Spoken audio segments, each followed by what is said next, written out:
Welcome to Mainland, your local regional television station. I'm Tanya Omar, and some of the stories coming up in today's news. Gearing up for World Smoke-Free Day. Flooding hits low-lying areas in Motueka and Tasman. International cricket is coming. Marco's player named in All Black lineup, and more.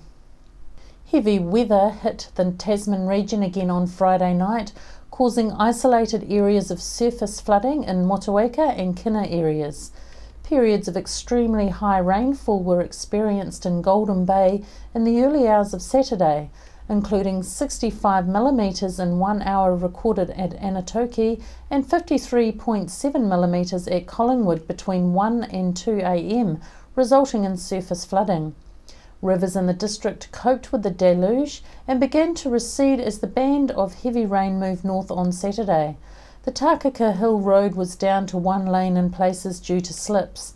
Meanwhile, Stafford Road near McKee Domain were closed due to a very large tree falling across both lanes. Aporo and Robinson roads were closed until surface flooding receded and the roads checked by contractors. Contractors were sent out to the affected areas to clear the roads of debris and storm water grates of leaf litter. Cricket fans, watch out as the New Zealand Black Caps are readying themselves for a return to our region later in the year, with 2 back-to-back matches scheduled here for the 2016-17 season. The matches against Bangladesh at Sexton Oval in the 2nd and 3rd ANZ One-Day Internationals, ODIs, are on 29th and 31st of December this year. The 2 games are part of a 3-match series, with Nelson hosting the deciding fixtures. A further ODI has been confirmed in Nelson for the 2017-18 season, with the Black Caps taking on Pakistan. Nelson will also host a 3-day warm-up game between Pakistan and a New Zealand selection team on November the 11th to 13th this year. Mayor Rachel Reese says these match announcements show Nelson's long-term commitment to hosting international cricket. Nelson has continued to build on the momentum from the success of hosting the Cricket World Cup and last season's one-day internationals. General Manager of the Nelson Cricket Association, David Leonard, has said the hard work has paid off. There are a lot of great venues around the country all vying for these matches, so to have New Zealand Cricket award these matches here really recognises Saxton as an international venue. Local Marco's player Liam Squires was named as part of the new All Blacks lineup on Sunday in Auckland, leaving the Tasman Rugby Union celebrating its first homegrown All Black. The Marcos have had a host of All Blacks in its player ranks over the past 10 seasons, but 25-year-old Squire is the first one to have come through the Tasman system. He's shown he's one for overcoming the odds during his rugby career after he had to deal with some serious injuries, fracturing his spine while playing for Old Boys Marist in 2010's Manawatu Senior Club competition, forcing him to be out of action for 8 months. After joining Nelson in 2011, he suffered a broken ankle in a Nelson Club match in 2012. But now those memories will fade for the player as he is about to embark on his new status as an All Black, which has been the greatest goal of his career. The dynamic loose forward is one of the 6 new caps named in the 32-man squad to prepare for the 3-test Steinlager series against Wales, starting at Auckland's Eden Park on June the 11th. Squires has previously trained with the All Blacks back in 2014 and in 2015, while also having played for the Māori All Blacks. World Smoke-Free Day is on Tuesday this week. I spoke to Executive Director of Smoke-Free Coalition, Dr. Prudence Stone, about what World Smoke-Free Day hopes to achieve. Thanks, Dr. Stone, for your time. It's World Smoke-Free Day Tuesday, and what's happening around the regions? Well, there's a lot happening at local council level, which is really exciting. It's not just about us in the public health sector encouraging the community to quit smoking. Local councils up and down the country are also coming on board with expansion of their smoke-free environmental policies. We've got the Hutt City Council announcing last week that they were looking at extending their smoke-free areas. The Wellington City Council is launching an entire smoke-free action plan of extensions of their smoke-free policy and events. And we're hearing all sorts of other events happening in partnership with us in the sector. So that's really good news that local government is coming on board in such a comprehensive way. Have you heard anything about what Nelson City Councils or even the Tasman District Council are proposing to do? Yeah, I should have used it as another example. It's very exciting to hear that so many councils who have been talking with us in the sector for so long are finally, grabbing their policy and really working on extending smoke-free environments, particularly in their CBDs around bus stops and entranceways. And of course everywhere that children are. And with the when we go online to World Smoke Free Day website, the New Zealand one, it's saying the goal is that New Zealand will be smoke free by 2025. Are we on track for this? Well, it's really up to the population that smokes. We know that 8 out of 10 people who smoke wish they'd never started, are looking for help, looking for support to quit, and even if it's cold turkey, they're looking for support amongst their whānau and friends.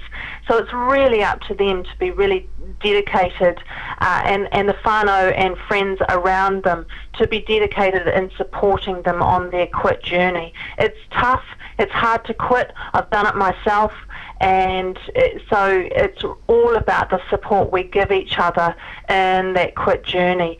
And you know, if we're all successful tomorrow, World Smoke Free Day, we can achieve that goal tomorrow.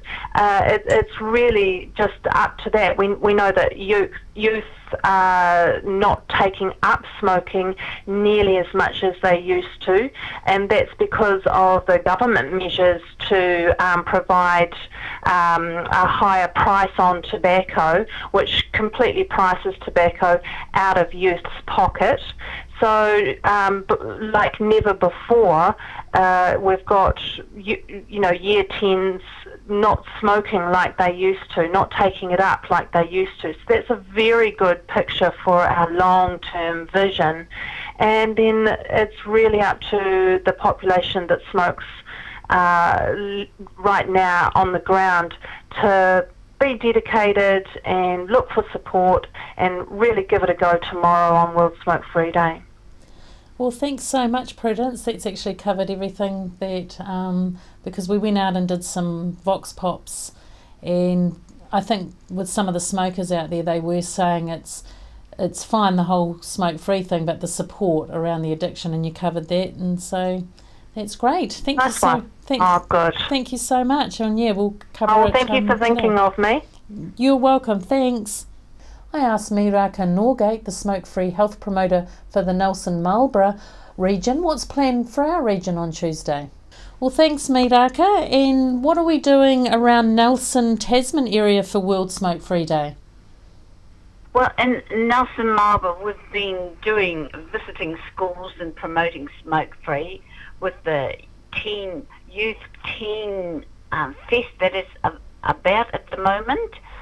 So we're dovetailing into that program to promote smoke-free within our schools. And on the day, I'm actually, because it's only me at the moment, I'm actually just giving resources to all 3 warehouses in the Nelson area. And on Tuesday morning, I will be out at Motueka Warehouse, and they're going to help us promote World Smoke Free Day.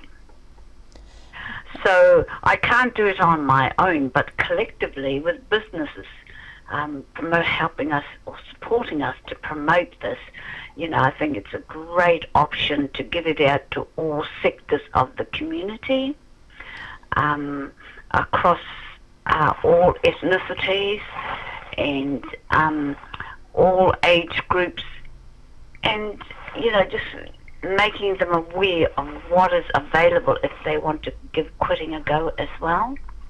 And with the SmokeFree New Zealand on the website, it says the goal is to be smoke-free by 2025. How's the Nelson Marlborough region doing? Well, Nelson Marlborough region, we are focusing on that, but we're still having the odd, it's the youth that are picking it up, still continuously picking it up. I think it's through peer pressure that they seem to be picking it up. However, Nelson Marlborough district area is doing every which way to advance getting into 2025, getting the council to come on board and support smoking environments and looking at smoke-free al fresco eating, dining outside with different cafes, and making them aware that all our playgrounds and parks are smoke-free. They aren't enforced. They are, it's by mouth, whether it's from a child, a student, or any of the community. It's up to us to say, look, this is a smoke-free place, if you don't mind. And that's all we need to say. We all have a responsibility to getting towards 2025. We asked people in Nelson their thoughts about Smoke-Free Day and New Zealand becoming a smoke-free country. Did you know that tomorrow is World Smoke-Free Day? I don't know if I'll be celebrating that one. All smoke should be free. I'd love to see it. I've been a non-smoker myself, and I think it's time, there was something done on the smoking. Although I have no objection to people smoking, it's their privilege. The aim of Smoke-Free New Zealand is that we will be smoke-free by 2025. What do you have to say about that? I don't know if I'll be participating in that either. But if they're going to make it smoke-free in one part, I think it should be continued on. I think it's ridiculous. That'd be great. It'd be very good. You walk around and you sniff the old smoke yourself. If you're not a non-smoker, not pleasant. The SPCA is the go-to place for anyone who wants to adopt a furry friend, as these animals are usually the unwanted offspring of household pets having been abandoned or had their elderly owners pass away. Chrissy Small caught up with manager Donna Wazell to find out what animals are currently at the SPCA and to talk about the recent dumping of young animals.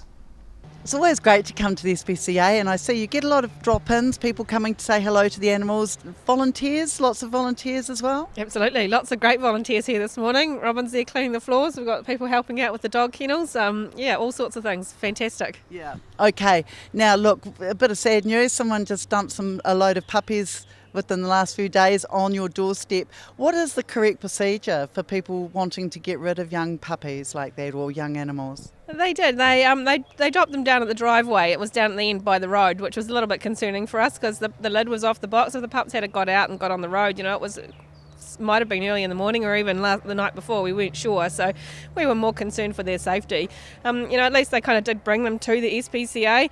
I understand that it's kind of hard for some people sometimes to front up and say, look, they've had this litter of puppies that they don't want, but we are here to help. We could have managed it in plenty of other ways. We could have either offered them food, and we also could have fostered mum for a while so that mum was able to stay with the puppies, and then we would have helped them maybe de-sex mum and then given her back and hung on to the puppies. We'll de-sex them all and find them all homes. So there's ways and means around these things, and we think we're pretty approachable. So we like to think that we're here to help. But obviously, the really important message just to get out there is for people to de-sex their animals so that they're not left with litters of puppies that they can't find homes for, and then they get into this situation.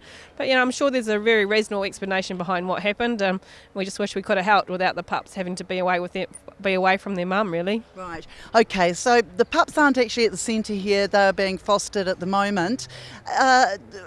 Are they being hand-fed at this stage? They are. They was just on milk for the first few days, so we're slowly trying to introduce a little bit of hard food, but obviously being only 4 weeks old, they would still be suckling off mum. Mum would be cleaning them and mum would be teaching them a whole heap of stuff. So, it's kind of not having that at the moment, but, they are getting hand-fed. They're getting really well loved. The lady that's got them's got other dogs too, so they're getting lots of other dog interaction, which is really good for them. Now, Donna, okay, so how old were these puppies, would you say, when they were dropped? Well, we're guessing about 3.5 to 4 weeks, but we obviously don't have an exact date, but yeah, from there. And what is the usual time span that puppies need to be with their mum? We like to see them with mum 7 to 8 weeks. Okay, so they've been weaned half the time before they should have been. And okay, so what kind of dogs are they? Because they will be wanting homes. They are. We don't know what kind of dogs they are. They look like they're definitely going to have long-haired, though, and some of them look like they might have something like retriever in them or something. So they're probably a very desirable little breed, which is really nice that we don't often get that type of thing up here. So, really unusual to see that type of breed come through here, really. Yeah.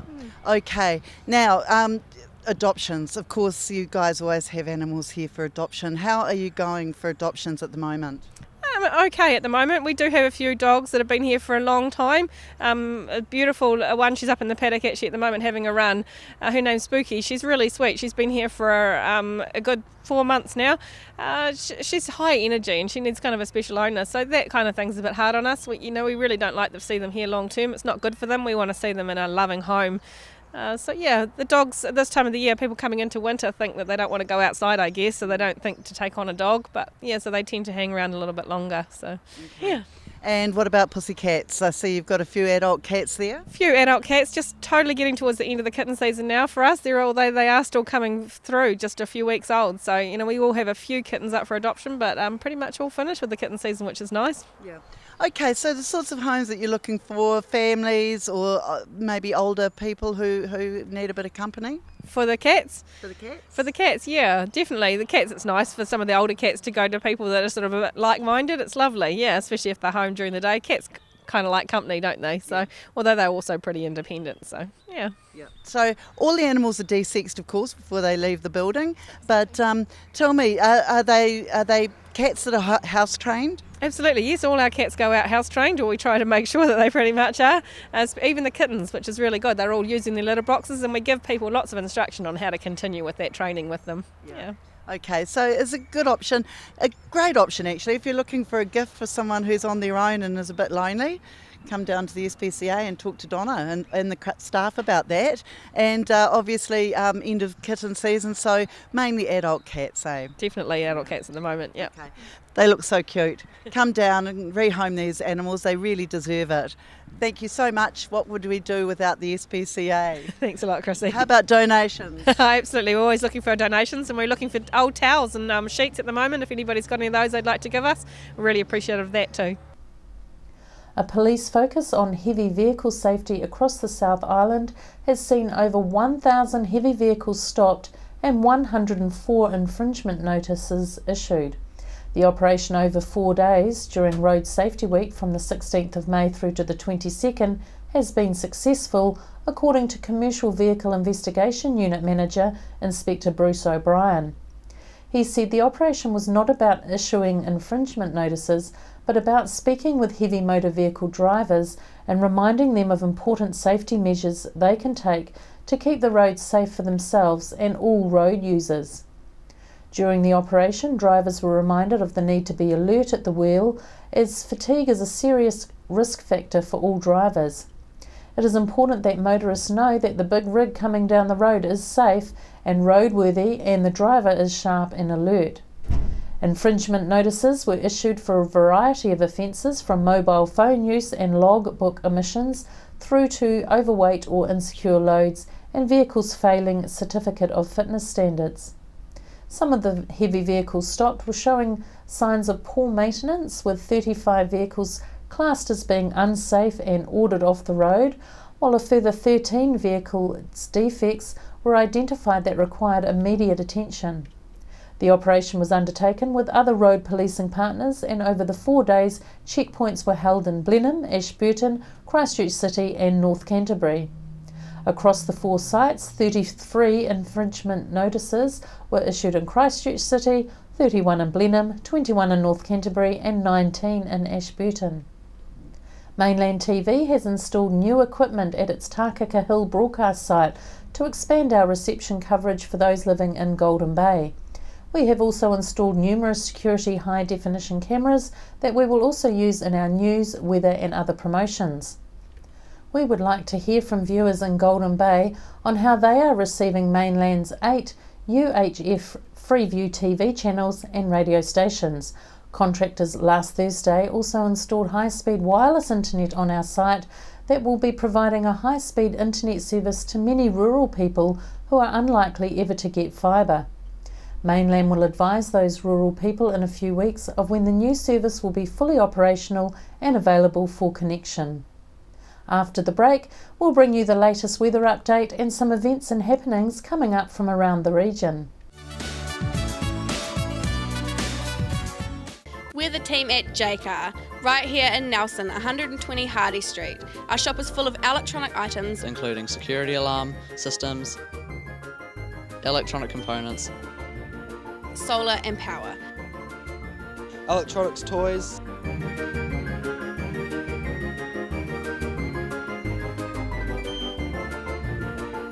sound systems, cables and much, much more. JCar. 120 Hardy Street, Nelson.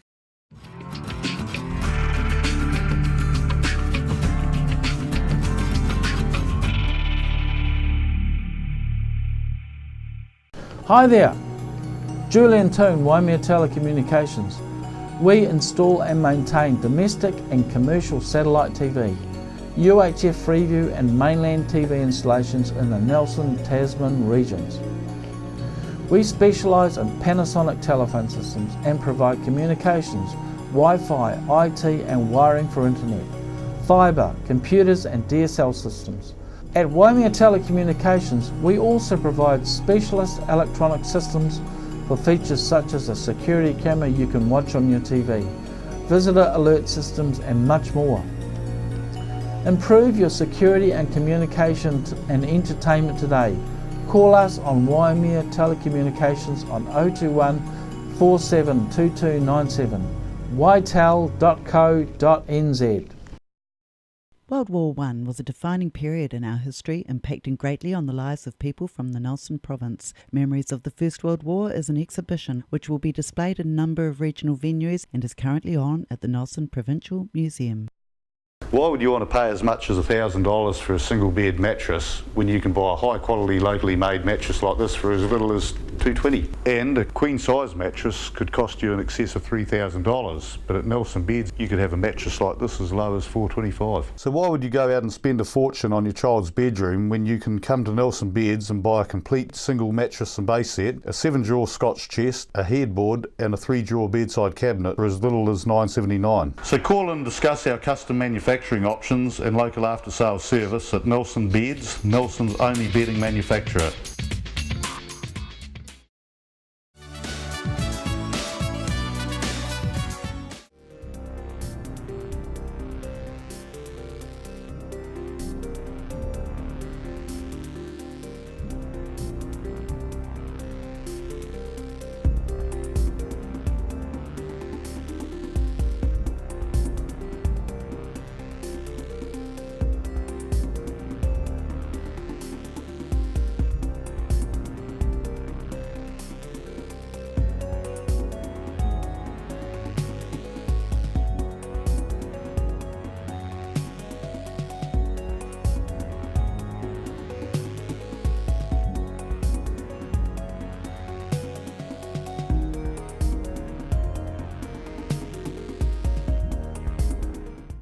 Sit and Be Fit is on at the Victory Community Centre Tuesdays and Thursdays at 10 a.m. at the Victory Community Church, 238 Upper Vanguard Street. School terms only. Fun while you get fitter, work at your level. For more information, please contact Shirley on 547 1433 or 021 121 8023. Victory 60 Plus is on Tuesdays at 1:30 through to 3:30 p.m. at 238 Upper Vanguard Street. You can join in for cards, games and a cuppa. On behalf of the team here at Mainland Television News, thank you for joining us, and we'll bring you the latest news and events from around the region again tomorrow.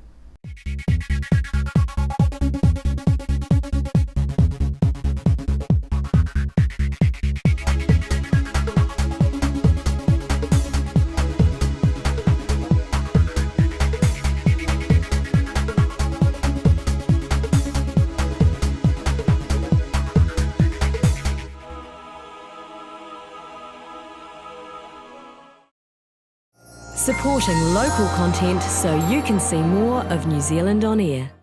G'day, it's your old mate the Mad Butcher, and you're watching Mainland TV.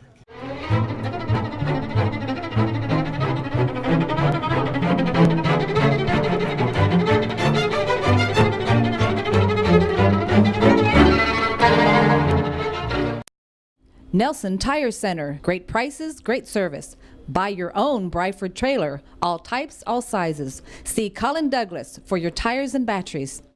World War I was a defining period in our history, impacting greatly on the lives of people from the Nelson province. Memories of the First World War is an exhibition which will be displayed in a number of regional venues and is currently on at the Nelson Provincial Museum. Hi, I'm John Crouch. I'm Crafer Crouch Construction. We're general contractors here. We specialise in drainage, earthworks, concrete, gravel supplies. We have our own mobile crushers. So for all your contract requirements, call us on 5783 475 Blenheim or in 5736 119 Picton. Why would you want to pay as much as $1,000 for a single bed mattress when you can buy a high quality locally made mattress like this for as little as $220? And a queen size mattress could cost you in excess of $3,000, but at Nelson Beds you could have a mattress like this as low as $425. So why would you go out and spend a fortune on your child's bedroom when you can come to Nelson Beds and buy a complete single mattress and base set, a 7-drawer Scotch chest, a headboard and a 3-drawer bedside cabinet for as little as $979? So call and discuss our custom manufacturing options and local after sales service at Nelson Beds, Nelson's only bedding manufacturer.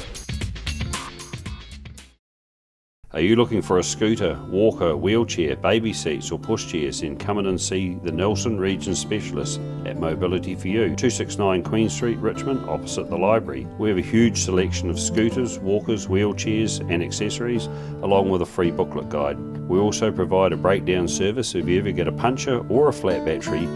We have fully equipped service vans to rescue you. Hi, I'm Robin Jordan and I invite you to call in and see the friendly team at Mobility for You, 269 Queen Street, Richmond, opposite the library. We're the team at JCar, right here in Nelson, 120 Hardy Street.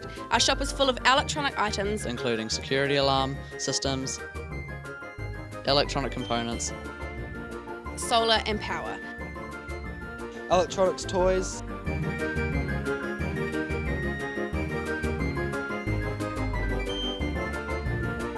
sound systems, cables and much, much more.